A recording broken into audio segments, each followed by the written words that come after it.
प्रेरणा स्रोत के श्रोतागणों, आपका प्रेरणा स्रोत में बहुत बहुत स्वागत है। और श्री राम प्राण प्रतिष्ठा के उत्सव के बारे आपको बहुत बहुत बधाई हो। 22 जनवरी 2024 को जो श्री राम की प्राण प्रतिष्ठा की गई, वो दिन दिवाली के रूप में मनाया गया। सारे भारत में ही नहीं बल्कि विदेशों में भी ये दिन दिवाली के रूप में मनाया गया। काफ़ी प्रयासों के बाद ये दिन देखने को आया। इसके लिए बहुत कुछ संघर्ष करना पड़ा, तब ये राम मंदिर बनके तैयार हुआ। इसमें अनेक लोगों की भूमिका थी जो बधाई के पात्र हैं। और इसमें यूपी के मुख्यमंत्री योगी राज जी और देश के प्रधानमंत्री मोदी जी का बहुत भारी सहयोग है। तो श्री राम जी के बारे में, वो एक मर्यादा पुरुषोत्तम श्री राम थे। उनके बारे में प्रेम से बोलो, जय श्री राम, जय श्री राम, जय श्री राम। श्री रामचंद्र जी आदर्श राम राज्य के निर्माता थे। आदर्श राम राज्य किसको कहते हैं? जिसमें सभी को न्याय मिले, कोई भेदभाव ना हो और अपने अपने कर्तव्य का ठीक से निभा करे। और वो एक आदर्श पुत्र थे जिनने अपने पिता के वचनों को पूरी तरह से निभाया और एक पुत्र धर्म का पालन किया। और एक आदर्श शिष्य थे। गुरु वशिष्ठ के द्वारा शिक्षा प्राप्त करके और विश्वामित्र के साथ राक्षसों का वध करने के लिए, वो राक्षस जो के ताड़का वध वगैरह, क्योंकि वो राक्षस जो थे, जो ऋषि मुनि थे, उनके तप में भंग डालते थे। और विश्वामित्र के गुरु मान करके और उनसे अनेक शिक्षाएं प्राप्त की। और सीता स्वयंवर में जाके धनुष को तोड़ करके और सीता स्वयंवर हुआ। चारों भाइयों का विवाह हुआ समय के अनुसार। और वो एक आदर्श भ्राता थे। सभी भाइयों को बड़ा प्रेम करते थे, चाहे वो लक्ष्मण भाई थे, चाहे भरत भाई थे, चाहे शत्रुघ्न भाई थे, सबको बड़ा प्रेम, एक आदर्श भ्राता के रूप में उनको माना जाता है। और एक आदर्श मित्र थे जिनने सुग्रीव से मित्रता की, वो पूरी तरह से निभाई। विभीषण से मित्रता करी, वो पूरी तरह से निभाई। इस प्रकार के मित्र का सम्मान करना भी उन्हीं से सीखा। और इस प्रकार से वचन निभाने वाले, रघुकुल रीत सदा चली आई, क्या के वचन निभाने की, जो कैकेयी को वचन दिए गए थे पिता के द्वारा, वो वचन निभाने के लिए वनवास गए। और इस प्रकार से एक आदर्श चरित्र था उनका। तो इस प्रकार से आदर्श श्री राम के बारे में। और सीता हरण हुआ,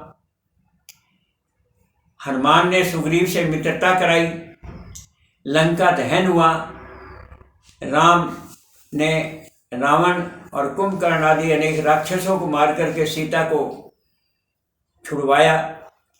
और इस प्रकार से सीता के छुड़वाने के बाद भी और वापसी, क्योंकि उनको अग्नि परीक्षा ली गई सीता की। और वास्तव में स्थिति क्या थी कि सीता का वास्तव जो असली सीता थी, उसका अपहरण हुआ ही नहीं। सीता को तो राम ने पहले ही अग्नि के अर्पित कर दिया था और दूसरी सीता का अपहरण हुआ था। बाद में वापसी, जब सीता को वापसी ली तो अग्नि परीक्षा इसलिए हुई कि अग्नि से उस सीता को वापस मांगा गया था। इस प्रकार से और उनका पति धर्म उन्होंने पूरी तरह से निभाया और राज्य मिलने के बाद भी और राजा के नाते पब्लिक के वचन को निभाया कि जैसे एक धोबी के कहने से कि भाई ये मैं राम नहीं हूँ जो इतने वर्ष रावण के पास रहने के बाद, इतने दिन रावण के पास रहने के बाद राम ने उसे स्वीकार कर लिया, तो मैं तुम्हें स्वीकार नहीं करता क्योंकि तुम एक रात कहीं और रही थी। ये बात सुनकर के राम ने सीता को वनवास यानी त्यागने का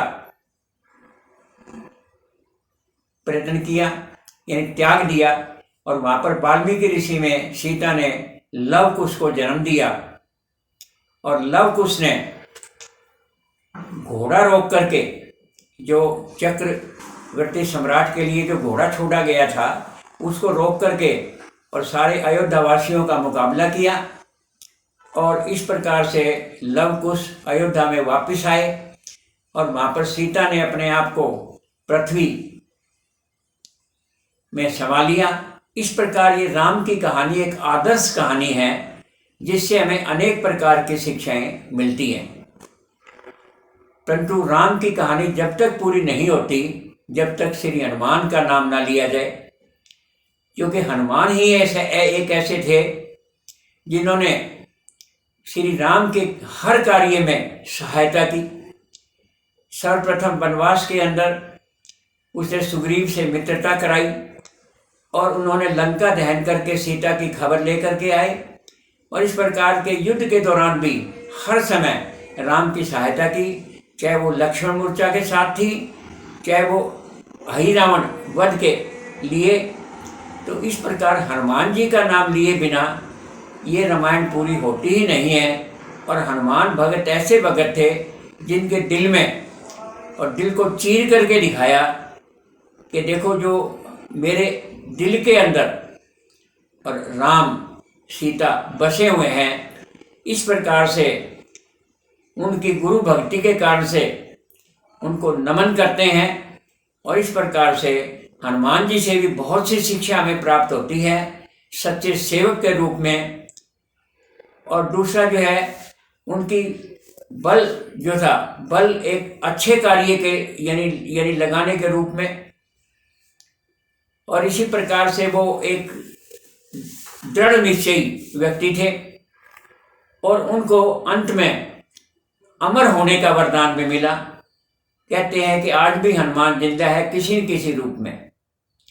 तो इस प्रकार की जो बातें हमने की है और 22 जनवरी को जो दिन मनाया गया, प्राण प्रतिष्ठा की गई, उसमें मोदी जी ने बढ़ चढ़ के भाग लिया, जो उपवास वगैरह भी रखे और अनेक जो जिन्होंने मंदिर के लिए बलिदान दिया था उनको याद किया गया और अनेक प्रकार के और साज श्रृंगार, लाइटें, सब चीज़ें, दिए जलाना, सब चीज़ें जो है ऐसे किया जैसे दिवाली से भी बढ़ करके किया गया। और अनेक यानी अयोध्या को ऐसे रूप में जैसे त्रेता युग में भी इतना नहीं हुआ होगा जितना अब हुआ, और उनको हवाई अड्डा का जोड़ने से, रेलवे लाइन को जोड़ने से अनेक प्रकार की सुविधाएं दी गई। और राम मंदिर बनने में देश नहीं बल्कि विदेश से भी उपहार आए जो कि राम मंदिर बनने में सहायक हुए। इस प्रकार से ये दिन हमें बड़ी शान से मनाना चाहिए और ये कभी भूलने की बात नहीं है। 22 जनवरी को भी एक किस्म का दिवाली जैसा ही त्यौहार मनाया जाता है, मनाया जाएगा। तो इस प्रकार से जो आज जो बातें हमने श्री राम और श्री हनुमान जी के बारे में बातें की है, एक आदर्श राम राज्य अब आ गया है। अब किसी से अन्याय होने वाला नहीं है, सबको न्याय मिलेगा एक आदर्श राम राज्य के रूप में। आज बस इतना ही। बहुत बहुत धन्यवाद। बाकी फिर कभी सही।